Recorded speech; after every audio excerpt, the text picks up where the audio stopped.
Pinagtanggol ng Malacanang si VP Sara Duterte.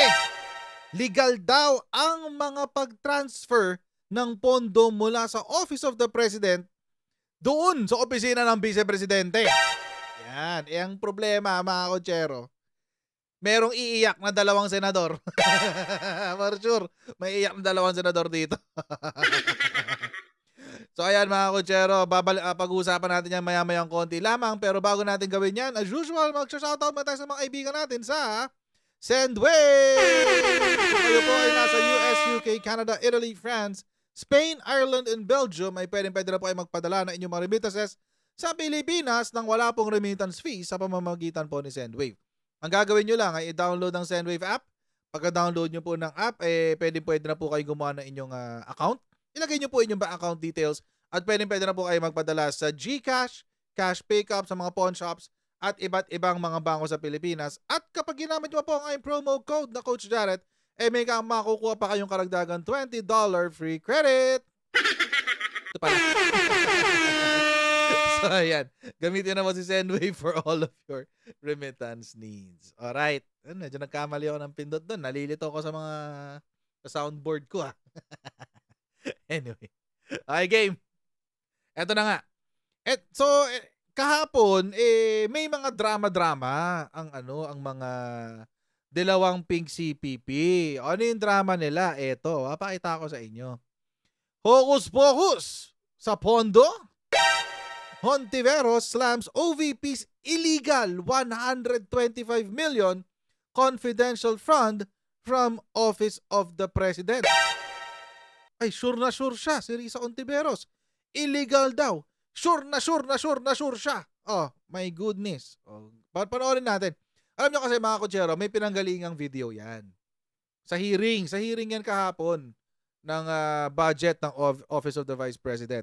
Nanggaling po yan dito kay Senator Coco Pimentel. Panoorin nun natin. We formed a congressional oversight committee on the use of confidential and intelligence funds. Did the Vice President, Office of the Vice President, comply by submitting at least, hindi pa naman tapos ng 2023, yung 2022, whatever funds were charged to confidential funds, did you comply by submitting parang the necessary documents required by the Joint Congressional Oversight Committee? Your Honor, Mr. Chair, Your Honor, we were able to comply with the repertorial requirements of the Joint Circular 2015-01. We were able to submit to the Office of the Senate President, the Office of the President, the Office of the Speaker of the House of Representatives, and the Commission on Audit. Thank you for that, ma'am. So, I'm talking about year 2022, kasi I think the boxes are already in the Office of the Senate President and we are about to convene our committee to go over the expenses. It's good that you complied for the year 2022. My only problem is it's a legal question. For the year 2022, there was no line item for confidential funds or expenses for the OVP. Alam nyo po mga kutsero, sorry, I had to cut it there. Alam nyo po mga kutsero, ito rin po yung issue ng Makabayan Black. Na wala ron line item for any provision sa confidential funds nung panahon ni Leni Robredo nung siya po ang Vice President, 2022. So, yun din po ang issue dito ni Coco Pimentel. Okay, panoorin pa natin to. And yet, you're telling us now that the OVP liquidated a certain amount as confidential funds for the year 2022. And then, and this may be connected with the information we got that the Office of the President charged to contingent fund 2022 and transferred to the Office of the Vice President 221,424,000 pesos. Is this a correct factual statement, Madam Vice President? Mr. Chair, Your Honor, I cannot answer to the amount The amount is correct. Yes, the amount is correct, and that is correct. We requested confidential funds to the Office of the President as early as August 2022, and we were only granted the confidential funds on December 2022. Thank you for that very frank and clear answer from the Vice President. However, ibalik ako sa legal question ko. That is practically an augmentation, di ba? Na Yun ang sasabi ng we illegal. added something to the tune of I think of the 221 million, the OVP liquidated 125 million as confidential funds. And then parang na-augment for year 2022 kasi ito eh. There was no item in the OVP budget for confidential expense in year 2022. So it's not even 1 peso. It's nothing. It's zero. And then it's not even mentioned in the line item budgeting for the OVP. And yet, at year's end, calendar year 2022, we will now have an entry of 125 million pesos charged to a line which did not exist at the very beginning. So how do we justify or reason out this situation, Madam Vice President? Mr. Chair, Your Honor, we requested it from the Office of the President, and it was granted through the Department of Budget and Management. I think the Department of Budget and Management can better answer the question of the transfer of funds from their source to the Office of the Vice President. However, but nevertheless, we complied with the reportorial requirements of the use of the funds as confidential funds. Sige po. So, Ayun po ang kadalasan ho nilang binibring up na issue. Na wala raw kasing line item. Kasi ano po yung line item, mga kotsero? Isa lang, ibig sabihin lang po niyan, it's a provision or wala raw nakasulat na provision sa ating General Appropriations Act tungkol sa confidential funds noong 2022. Wala naman ho talaga. Bakit? Kasi ang vice-presidente pa noon si Peking Lugaw Leni Robredo. Peking Lugaw. Peking vice na si Leni Lugaw Robredo. Ayun, tama. So, wala ho talaga noon. Wala naman siyang pakialam kasi sa national security si Leni Robredo, di ba? Ang pakialam niya yung mag-build up ng portfolio niya. But anyway, so yun yung sinasabi dito ni Coco Pimentel na merong baka may paglabag sa batas. Yun ang sinasabi niya. Kaya po nasabi ni Risa Ontiveros na illegal. Bakit? Kasi po bawal po kasi yun yung magbibigay ka ng pondo na isang line item na hindi naman nag-e-exist. Bawal po yun. O yun ang pinagbasihan ni Risa Ontiveros. Basahin na natin yung balita. Dapat may managot sa unauthorized at malinaw na illegal na pag-transfer ng pondo papunta sa OVP noong 2022. These serious allegations and reports demand immediate investigation. Uy, my goodness. Sure na sure sila na unauthorized at malinaw na illegal na pag-transfer ng pondo. Sure na sure yan, Risa Ontiveros? Sure na sure ka talaga na number 1, it is unauthorized at number 2, at ito ay illegal? Ay, mahirap maghusga ng ganyan. Kasi yung mga naghuhusga ng ganyan, kadalasan ay napapahiya. Basahin natin ngayon. Rumisponde dito ang no less than the Office of the Executive Secretary. Nagsalita ang Office of the Executive Secretary na si Lucas Bersamin. Ayan. Nasa website ng PCO. OES or Office of the Executive Secretary cites legal basis. Ito na. In releasing 221 million confidential fund for VP Duterte's office. Ito na. Nagsalita ang Malacanang. Anong sabi? In a statement, the Office of the Executive Secretary said that the confidential fund was released in compliance with Special Provision Number 1 under the 2022 Contingent Fund, authorizing the Office of the President to approve releases to cover funding requirements of new or urgent activities that need to be implemented. Ayun. So, legal pala siya. Alam nyo, kahapon mga Kojero, gumawa tayo ng video dito. Kaso, kasama to sa isang video ko kahapon. Yung mahaba, yung almost 1 hour. Sana pala hiniwalay ko na lang yung parte na to. Kasi parang hindi ko na ulitin ngayon. Kaso, it's okay. At least ngayon meron tayong sagot galing sa Office of the Executive Secretary. Kahapon kasi mga Kojero, ang pinakita ko, hindi itong sa Office of the Executive Secretary. Ang pinakita ko is a decision ng Supreme Court.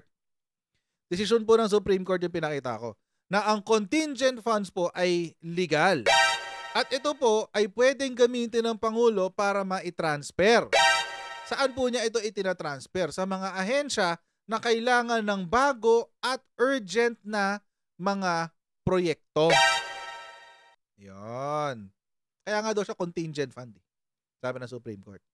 Kasi hindi naman daw kasi pwede na lahat ng mga bagay na gagastusan mo ay nakasulat lang sa GAA. Wala ka ng ibang gagastusan. Paano kapag may emergency? Hindi naman daw hindi naman propeta ang mga ang mga gumagawa ng ating budget, 'di ba? Hindi naman nila alam ang mangyayari sa future. So kaya may contingent fund. Yung contingent fund po, mga Kojero, ginagamit po 'yan pang-augment o pang-dagdag doon sa mga bagay na kailangang pondohan pero wala sa GAA.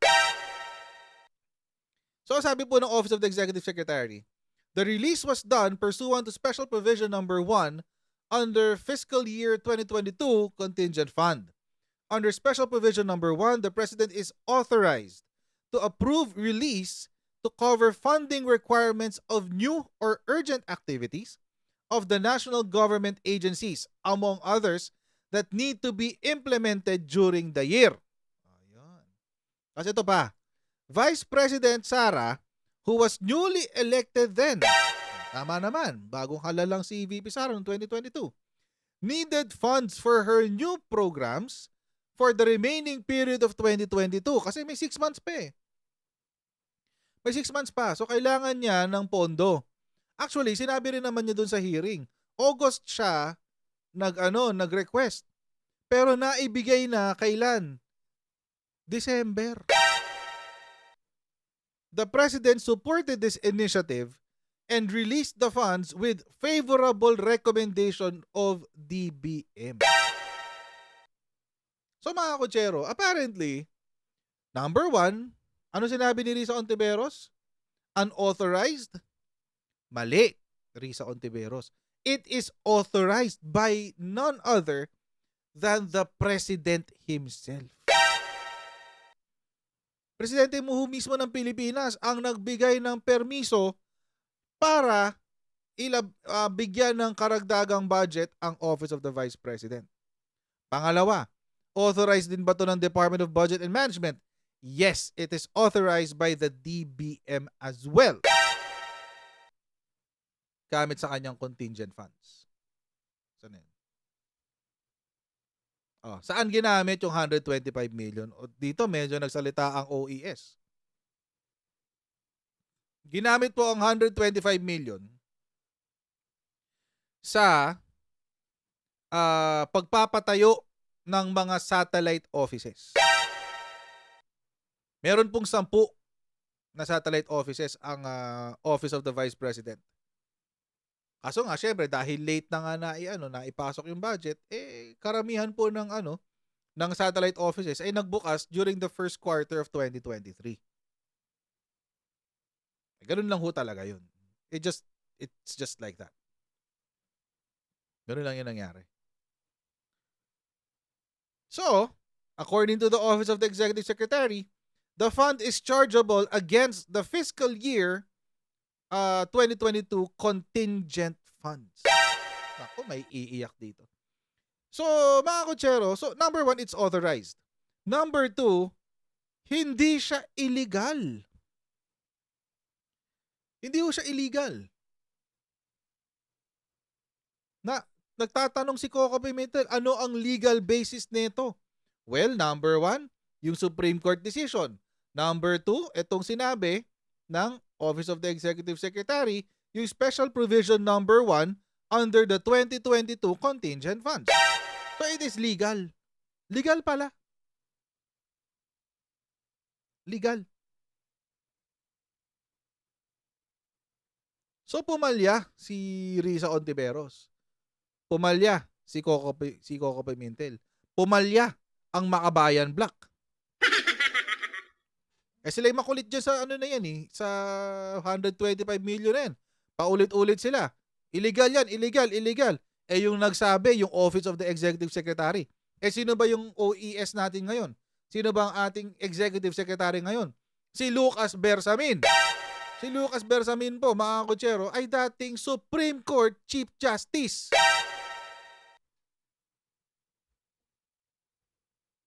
How are you going to argue with that? Paano ka argue ng ganyan? Dating Supreme Court Chief Justice yun, guys.